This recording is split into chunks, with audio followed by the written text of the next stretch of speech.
Okay, I've actually got everything back together again.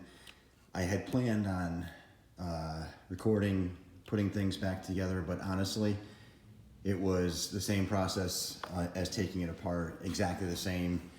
The two bottom bolts on the radiator and the condenser first, put the new radiator in, just a little sideways, same as when you pulled it out. Put it sideways, get the two bolts in the bottom first, and then the rest of it is really easy. Going back together is always quicker than taking it apart, just because there's no discovery of what you're doing. And that's true for anything you work on. When you put it back together, it's always faster. So putting it together, it's about a 45-minute job. So give yourself an hour, let's say. So you're an hour and a half to tear it down. Make sure you've got a bad part, a bad radiator first, to make sure before you go and change this for no reason. And putting it back together is about an hour. So 2.5 hours, and you will have this all changed out. And I'll be honest with you, I went and bought a CarQuest aftermarket radiator. I'm not a big aftermarket person, I'll be honest with you, just because I typically go right for the manufacturer's parts, just because I like to put in the exact same part. But honestly, this CarQuest radiator is really, really the same exact thing that I just took out of here. And I'm gonna tell you, it comes with a cap.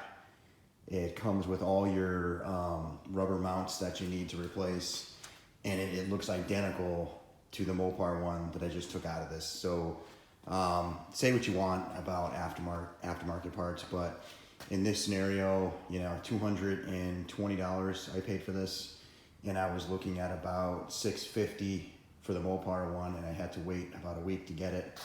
And I think either way, you're looking at replacing these about every 10 years, just because the way they're engineered with this crimped fitting. This is the driver's side. This is where, in my mind, it was leaking really bad. After it started to drip, it wasn't too bad. It was a drip, and when you parked it, it was maybe a couple drips, and you would check the fluid and you would top it off. It didn't really leak that much, but it finally will just let go, and it's gonna let go right in this area. And when that happens, all your fluid's coming out of this, wherever you are, all this is coming out, and you're gonna be left with an overheated vehicle, which you'll have to obviously have towed back to the garage or wherever you're gonna tow it to. So my advice to you is, if you see a drip and you've got a Wrangler with this same radiator, this is a 2013 Sahara, Wrangler with the 3.6 liter engine in there. It's the VVT, it's the real nice engine that comes with these. They all have, I believe, in this year, the similar radiator, the same one. If you've got a drip, do yourself a huge favor and just change it, because once it lets go, you're not going to be able to drive it back to your house unless you're really close. Luckily, this let go pulling into the garage, so we just drove it in and parked it. But this is what I did, and this is what I recommend to anybody who has to change this. Get an aftermarket one, that's good, and it will look the same, and you should be good to go. You're about 2.5 hours to change it out, start to finish. And when you fill, I have a video on using the right antifreeze for certain cars. What this runs is the orange. So you do not want to put green in this, and really the color isn't so important, but they try to make it so the color gives you a pretty easy choice when you go to pick out the one that you want. But you want to read the container. This is made for Chrysler 2013 and up, right? So Jeeps 2013 and up. This is a 2013 and a half. So this came with orange, and this is really what you want to run in it. And again, it's not so much the color, but they try to make it easier for you. This is an organic mix, and it's an organic mix that is good for the vehicle and the environment, supposedly, right? So, but the important thing is you want to use the right stuff, because you're only going to lose. I only put back in less than a gallon, maybe 3/4 of a gallon, when you do it this way, because the radiator does not hold that much. Most of your fluid is in the actual engine block and in the hoses and whatnot. So get yourself a gallon, 2 gallons if you want, but you only need 1. and keep your hoses kind of up in the air, the supply hose up in the air and the return hose up in the air out of the way. That'll hold most of your fluid in the engine while you're changing this, and you won't lose more than 3/4 of a gallon. That's probably about it. So this is it. Hopefully this is helpful, and you should be able to do this yourself easily. If you had the dealer do this, you know, anybody do this, you're probably looking at about $1,200 to do this, and that would be with the aftermarket radiator. If the Chrysler dealer was to do this, I think you're looking at about 6 or 7 just for the radiator, and you're probably looking closer to $1,500 in my mind for this repair. But I think I spent about $250-ish somewhere in there, and that's with the fluid and the radiator itself. So I wanted to add, when you first start the vehicle, you want to take the cap off, take your cap off, and then start it, and you will pull the water pump will pull the fluid into the engine from the hoses, and you'll have some air that's going to go through there that's going to come out. You want to then put the cap back on as long as you see the fluid's close to the top, you know, full mark. Put the cap back on, run the vehicle 10-20 minutes, come back, let it cool off to the point where you can open the cap safely. And the way you figure that out is if you feel the hose. If there's no pressure in the hose, then the system's not gonna be pressurized when you open this. You can open this back up again and just check your fluid level once you run it for about 10 or 15 minutes. Top it off, put the cap on, and you should be good to go.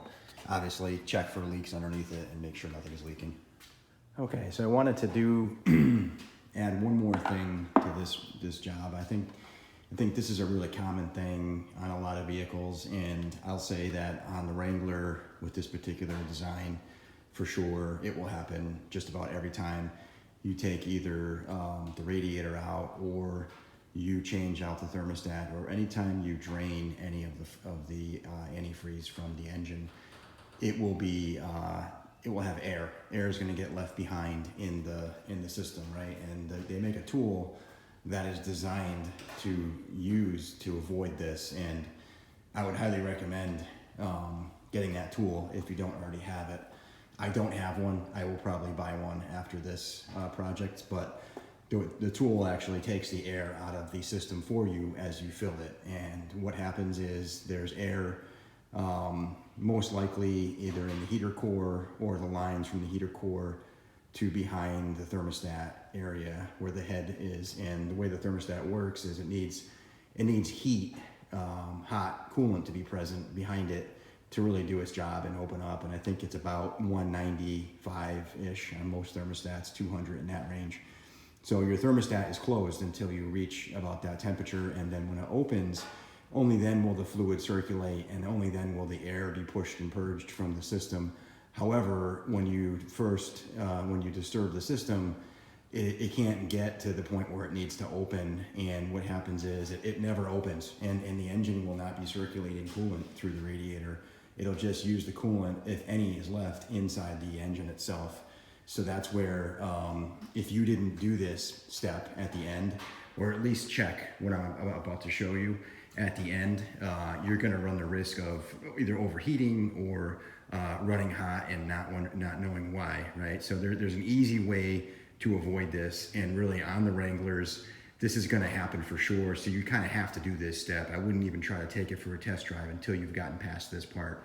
So what you wanna do is start the engine, and you wanna turn the heat on all the way, and you wanna wait till it warms up. And you probably already did this when you started it and ran it for 15 minutes, but if you don't feel heat coming out of the heater vents in the dash, and it's ice cold, and the temperature gauge is reading anything near normal, meaning above cold, and you still don't feel any heat, and when it gets to the normal range or towards the hot range even, where it's gonna be overheating, and you still don't feel any heat from the vents with the heat on all the way, it's because you've got air in the system, and the thermostat will not probably open, and you're not gonna wanna take the vehicle out of your driveway to drive it because it's gonna overheat within, a couple miles.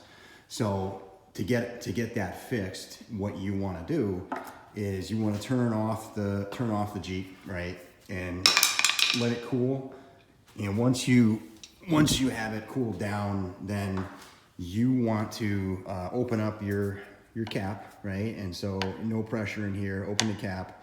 It'll look like the fluid's full, and it is. And then the problem is down in the engine area with the air. And then you want to take the clamp on your heater core hose, and this is the line that goes from the heater core to the back of the water pump and directly behind the thermostat. You want to take this clamp, you want to take a pair of pliers and just ease it back, and then you want to just lift up this hose, and you'll hear it. You'll hear all the air that's trapped in here. It'll be pressurized. It'll start to come out, and you want to do that. And then you'll notice that when your cap's off, your fluid level is going to start to go down, and you'll hear some gurgling. So that's the system pulling fluid,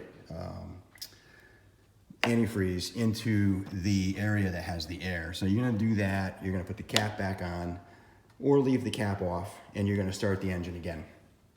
And then you're gonna try to see if you can get heat from the heater vents. If you still can't get heat, and it took me about 4 times to do this, so there's a lot of air in there, and I didn't drain the whole system, I just drained the radiator.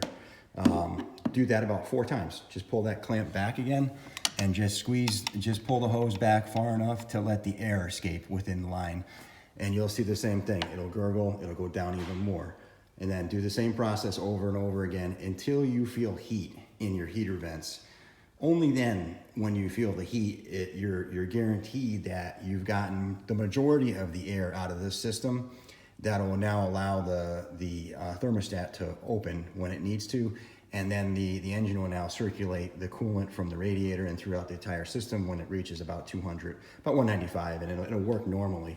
It won't overheat. And then when you get back, you're gonna let it cool, and one last time, you're gonna check your levels, because now keep in mind, you've given it almost 95% of the air has been removed from the system. But when you drove it around, there could be a little more air in the heater core, which will take some fluid. So you're gonna check this, and you're gonna top this off, and then you're gonna check your reservoir, and there's a little line on the other side that says max. You're gonna fill this reservoir to that line, and then you're gonna be full here, you're full here, all your air is removed, and you've got really, really good heat now because you've purged the entire system.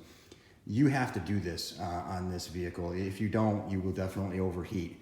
And if you overheat, you're gonna be in trouble, because you won't be able to drive the vehicle back if you go too far, and or you could damage the motor.